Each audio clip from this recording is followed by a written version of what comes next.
merci de choisir Al-Oula pour vous informer. Tout de suite le sommaire de votre journal. Mobilisation générale et unanimité constante autour de la cause nationale. Toutes les forces vives de la nation unissent leur voix pour dénoncer et rejeter les provocations du Polisario dans la zone tampon. Des analyses de politologues à suivre dans ce journal. On parlera également du festival de la fraise qui se poursuit à Moulay Bousselham. L'événement vise la valorisation de la production de ce fruit pour doper le marché local. Il honore également la femme rurale.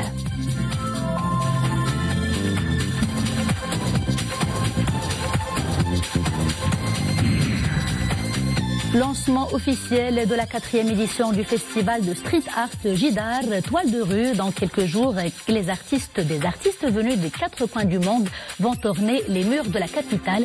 Cette édition s'annonce prometteuse. Sa Majesté, le roi Mohamed VI, a adressé un message de condoléances et de compassion au président algérien, M. Abdelaziz Bouteflika, suite au crash d'un avion militaire près de la base aérienne de Boufarek qui a fait plusieurs victimes. Dans ce message, le souverain exprime au président Bouteflika et à travers lui aux familles des victimes et au peuple algérien frère ses vives condoléances et ses sincères sentiments de compassion, implorant le Très-Haut d'entourer les victimes de sa sainte miséricorde et de les accueillir dans son vaste paradis et d'accorder patience et réconfort à leurs familles. En cette douloureuse circonstance, le souverain réaffirme sa sympathie au président algérien, lui exprimant ses sincères sentiments de compassion et d'estime, priant Dieu de préserver de tout malheur l'Algérie et son peuple frère. Mobilisation générale et unanimité constante autour de la cause nationale. Toutes les forces de la nation, les forces vives de la nation unissent leur voix pour dénoncer et rejeter les provocations du Polisario dans la zone tampon en flagrante violation de la légalité internationale et des résolutions des Nations Unies. Cette grande mobilisation illustre, si besoin en est, la cohésion nationale autour de la question de la souveraineté du royaume sur son Sahara et un message fort et ferme aux adversaires de l'intégrité territoriale du royaume et à la communauté internationale. Souad Nached. Rejet clair, ferme et déterminé du Maroc à travers toutes les forces vives de la nation, toute tendance et toute sensibilité confondues, et unanimité à se dresser contre tout ce qui est de nature à porter atteinte à l'intégrité territoriale du royaume, sa souveraineté et sa stabilité. Inacceptable et inadmissible les tentatives désespérées des séparatistes de changer la nature de la zone tampon au risque de mettre en péril toute une région. La riposte du royaume fut claire et ferme, un ton fort, notamment dans le message adressé par Sa Majesté le Roi au secrétaire général de l'ONU, un message de mise en garde quant aux conséquences des agissements des séparatistes. Ajoutez à cela les actions diplomatiques engagées par le royaume et caractérisées par des déplacements du ministre des Affaires étrangères et de la coopération internationale dans plusieurs capitales étrangères, et puis la mobilisation et l'unanimité des forces vives de la nation pour la défense de l'intégrité territoriale du royaume. Le royaume tire la sonnette d'alarme sur les conséquences gravissimes qui peuvent découler des incursions répétées et illégales des séparatistes et leur velléité avérée sur le terrain. Un casus belli, estime le Maroc. Il en tirera toutes les conséquences si rien n'est entrepris pour remettre les pendules à l'heure et rétablir la légalité internationale. Le Maroc privilégie la voie diplomatique en vue de parvenir à une solution politique à ce différend artificiel. Actuellement, le front séparatiste dispose d'une marge de manœuvre de plus en plus réduite en raison des manœuvres algériennes qui consistent à chasser les séparatistes de Tindouf vers la zone tampon. Le Maroc n'acceptera jamais un quelconque changement de la situation juridique et historique de cette zone. Le Maroc se réserve aussi le droit de riposter. L'option militaire peut être envisageable à cet égard. Les manœuvres du Polisario et sa politique de fait accompli sont considérées comme un acte de guerre, un casus belli. Le Maroc ne peut le tolérer. De l'Aïoun, le peuple marocain à travers toutes ses composantes a dit son mot. Mobilisation tous azimuts et vigilance, un front unique pour la défense de l'intégrité territoriale et les valeurs sacrées du royaume. Le Maroc poursuit justement sa mobilisation en faveur de la cause de son intégrité territoriale et le cri du royaume contre les dépassements des séparatistes a été partagé par les Nations Unies qui ont appelé plutôt le front à se retirer de Guerguerat et à ne pas modifier le statu quo dans la zone tampon. La déclaration émane du chef du gouvernement Saadi El-Athmani. Saadi El-Athmani s'exprimait lors de la réunion hebdomadaire du Conseil de gouvernement. Le chef de l'exécutif a rappelé dans ce sens le message royal adressé par Sa Majesté le roi Mohammed VI au secrétaire général de l'ONU, un message qui comprenait une position ferme en mettant en garde contre les répercussions de ces dangereuses évolutions sur la prochaine étape, indiquant que le Maroc restera ferme dans la défense de ses droits et de sa souveraineté dans cette région qui doit rester une vraie zone tampon. Sachez également que le Conseil de gouvernement tenu aujourd'hui a suivi un exposé du secrétaire général du gouvernement autour du bilan préliminaire de l'activité du gouvernement dans le domaine législatif. Il a été également question d'examiner et d'adopter 3 projets de décret, dont celui concernant le code de la route. Également dans l'actualité nationale, sachez que la Chambre des représentants tiendra demain une séance plénière consacrée à l'ouverture de la 2e session de l'année législative 2017-2018, conformément aux dispositions de l'article 65 de la Constitution. Cette séance prévue demain donc à 16h sera suivie immédiatement par l'examen et le vote en plénière de textes législatifs finalisés. La Chambre des conseillers tiendra également demain à 16h une séance plénière consacrée à l'ouverture de la session d'avril de l'année législative 2017-2018. Cette séance sera tenue conformément aux dispositions de l'article 65 de la Constitution. C'est ce qu'indique un communiqué de la Chambre des conseillers. Ouverture aujourd'hui à Riyad des travaux des ministres des Affaires étrangères de la Ligue arabe. L'objectif est d'examiner des projets de résolution à inclure à l'ordre du jour du 29e sommet de la Ligue qui se tiendra dimanche à Dahran, à l'est de l'Arabie Saoudite. Le ministre des Affaires étrangères et de la coopération internationale, Nasser Bourita, prend part à cette réunion. Intervenant à l'ouverture de cette réunion préparatoire, le secrétaire général de la Ligue arabe, Ahmed Aboulghait, a appelé au renforcement de l'action arabe commune pour faire face aux crises que connaît le monde arabe depuis 2011. En reste en Arabie Saoudite où 3 missiles balistiques tirés par des rebelles Houthis du Yémen ont été interceptés. Le premier a été tiré vers la capitale Riyad et les 2 autres vers le sud du royaume. L'annonce a été faite par le porte-parole de la coalition sous commandement saoudien qui combat les rebelles Houthis au Yémen. Ce dernier a précisé que le missile intercepté au-dessus de Riyad était iranien. En Syrie, les derniers insurgés de la ville de Douma ont rendu leurs armes lourdes. L'information est donnée par l'Observatoire syrien des droits de l'homme. Selon ce dernier, les rebelles ont remis leurs armes à la police militaire russe. Sur le plan diplomatique, la tension monte d'un cran après l'attaque chimique présumée du régime, après les divergences observées hier au Conseil de sécurité suite au rejet des projets de résolution de Moscou et de Washington. Les frappes américaines en Syrie semblent imminentes. La première ministre britannique Theresa May cherche à obtenir en tout cas l'approbation de son gouvernement pour rejoindre les États-Unis et mener une offensive commune. Retour à l'actualité nationale, les coups d'envoi à Moulay Bousleham du Festival de la Fraise. Un rendez-vous incontournable pour célébrer ce fruit délicieux, riche en vitamine C et qui aide à maintenir un bon cholestérol. L'événement vise à valoriser la production de la fraise et à doper le marché local dans le cadre d'une politique d'investissement et d'une approche environnementale durable. Saïd Rima et Iman Ablou. De vastes étendues de terre dédiées à la fraise, produit emblématique d'une région agricole par excellence, le Gharb, un produit de terroir célébré à Moulay Bousleham. Tout un festival lui est dédié en vue de valoriser davantage une production tournée essentiellement vers l'export. Par l'organisation de ce festival, nous voulons valoriser nos produits sur le marché national. Il s'agit pour nous de contribuer au développement humain au niveau de toute la région. Chaque année, la région produit pas moins de 200 000 tonnes et emploie une importante main-d'œuvre, 30 000 ouvriers, dont 70% de femmes rurales, qui veillent ici au grain. Elles sont présentes sur toute la chaîne, de la production à la récolte. Elles aussi sont à l'honneur et forcent l'admiration d'invités de marque ici présents. Cette année, la campagne agricole est excellente grâce aux pluies bienfaitrices. Beaucoup de femmes travaillent dans ces champs. La fraise est d'une bonne qualité.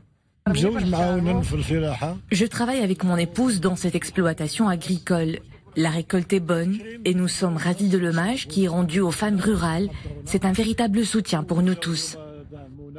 Je voudrais renommer vraiment qu'on doit admirer les femmes qui travaillent. C'est les femmes, les mains des femmes qui travaillent et sortent de la terre, de la mère terre, la fraise. Je vous félicite, la qualité c'est bon, je l'ai bien goûté, on a bien profité. Il a la pluie que je le considère comme une bénédiction. Je vous exhorte de continuer à appuyer ces femmes qui font la cultivation de la fraise. La filière des petits fruits rouges est un secteur prometteur du pays.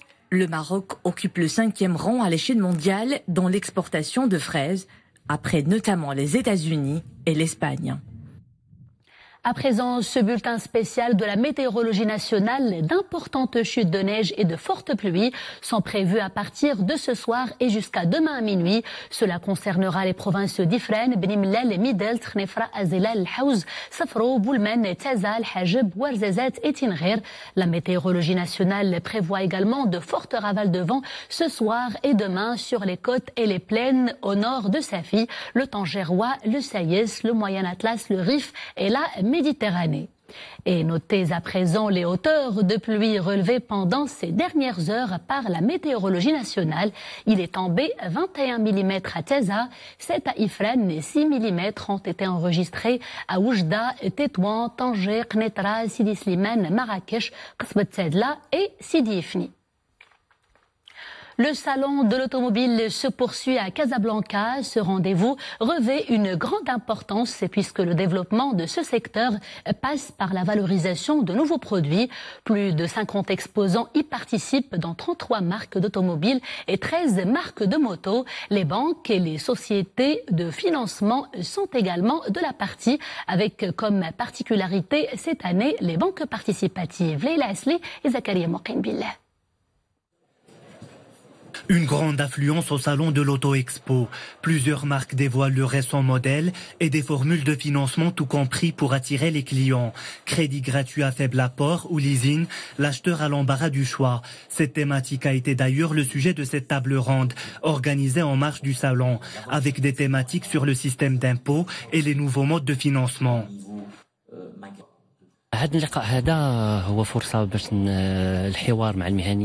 Cette rencontre est l'occasion de nouer un dialogue avec les professionnels du secteur automobile.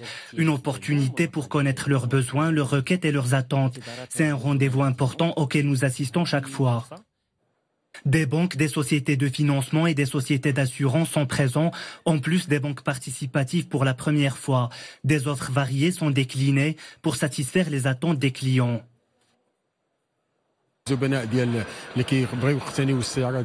Nous proposons aux clients désireux d'acheter des voitures différentes formules de financement. Les nouveaux produits des banques participatives vont contribuer à développer le marché de l'automobile au Maroc. Ce n'est pas évident pour le client d'épargner le prix d'achat d'une voiture. Par contre, il peut s'acquitter d'une avance et avoir un crédit, ce qui contribue à booster les ventes. Le levier que nous voyons, c'est de continuer à innover, continuer à venir avec des offres intéressantes dans lesquels de plus en plus on intègre tous les services, à savoir l'entretien, l'assurance. La 11e édition de l'Auto-Expo entend devenir une plateforme pour le secteur du financement automobile, qui a enregistré une progression de plus de 6% en 2017. En ce sens, le salon favorise les rencontres entre les différents intervenants. Lancement aujourd'hui de la 4e édition du festival de street art Jidar, toile de rue au musée Mohamed VI d'art moderne et contemporain. Dans 4 jours, des artistes venus des 4 coins du monde vont orner les murs de la capitale. Cette année, aucun thème particulier n'est retenu. Les artistes vont donc laisser libre cours à leur imagination et à leur créativité.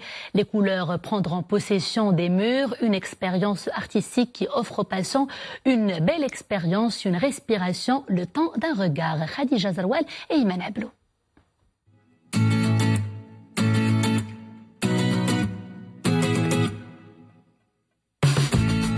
Les murs de la capitale s'offrent une beauté, des toiles de rue investissent d'ici de Rabat et portent la griffe de leurs dessinateurs qui se retrouvent pour la 4e année consécutive le temps d'un événement festif, Jidar. Certaines fresques font partie du décor de la ville depuis déjà pas mal de temps, avec des figures connues et d'autres anonymes. Cette année, nous n'avons pas pensé à un thème spécifique. Nous avons plutôt invité des artistes de pays qui participent pour la première fois à l'événement. Certains sont venus du Japon, du Pérou, d'autres d'Amérique du Sud, de Pologne et bien sûr du Maroc. وطبعا الفنانين المغاربه اللي كل سنه كنحاولوا نكتشفوا فنانين مغاربه جداد. Je suis très contente اللي عطاوني هذه l'opportunité باش نوري mon art. Je suis très contente de faire partie de ces artistes pour partager mon art avec le public. Une première partie de mon travail prend déjà place dans la Médina où j'ai pu accrocher une dizaine de mes œuvres que sont des totems. Que j'appelle des totems في المدينة. Et c'est dans ce temple de création de la ville que l'événement est lancé. Le musée Mohamed VI d'art moderne et contemporain s'allie à ce rendez-vous qui connecte des artistes du Maroc, d'Afrique, du monde arabe, d'Amérique latine et bien d'autres encore. C'est la 4e collaboration que nous faisons avec Jidar. Et on est très heureux de cette collaboration, d'abord parce que ça permet à la Fondation nationale des musées d'aller dans les rues et de faire parler, chanter les rues par les couleurs. Et cette année, ça va être une très très très belle, je dirais, manifestation. Et vraiment beaucoup d'artistes vont rendre les murs et rendre les quartiers beaucoup plus agréables avec les couleurs.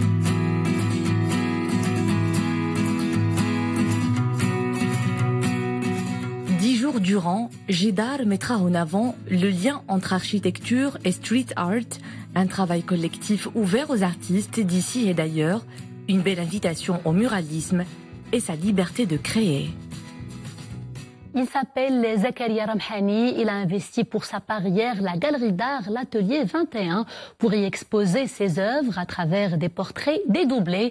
Le jeune artiste peintre rend hommage à plusieurs artistes et écrivains qui ont marqué sa vie et qui l'inspirent comme Frida Kahlo, Pablo Picasso ou encore Gabriel Garcia Marquez. Dominique Orlando. D'emblée, les tableaux de l'artiste attirent le regard, probablement parce que son sujet de prédilection, c'est avant tout le portrait, et qui dit portrait, dit intérêt pour l'individuel, à l'opposé de l'allégorie ou de la scène de genre, dont le sujet est d'ordre plus général.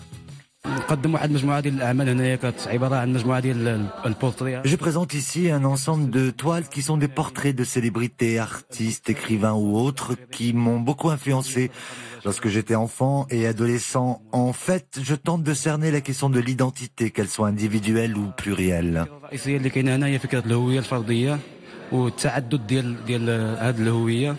La technique qu'il utilise pour donner relief à ces hommes et ces femmes qui ont jalonné un intérêt certain dans la vie de l'artiste pourrait s'apparenter au pointillisme qui consiste à utiliser des petites touches de couleurs juxtaposées.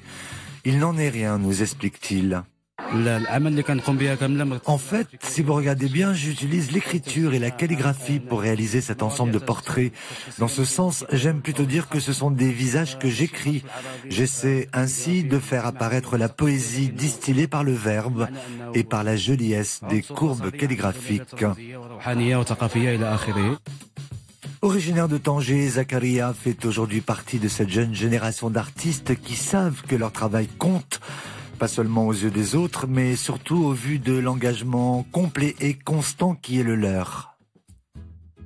L'aventure des marathons du Marathon des Sables se poursuit dans les régions d'Erachidia. Voilà donc 5 jours qu'un millier de coureurs ont pris le départ de cette aventure hors norme. Une épreuve de 250 km jouée en 6 étapes avec un temps fort de 90 km. Forte chaleur, épuisement, tempête de sable, nécessité de réussir son autosuffisance alimentaire. Rien n'épargne les coureurs. Les frères Morabete font preuve d'une excellente performance pendant cette année. Hier encore, ils étaient en tête du podium. Et en cette période de vacances scolaires, Ifrane est l'une des plus belles destinations du royaume où il fait bon se détendre après les dernières pluies bienfaitrices qui ont intéressé la région. La verdure renaît à Ifrane. Je vous laisse avec ces belles images.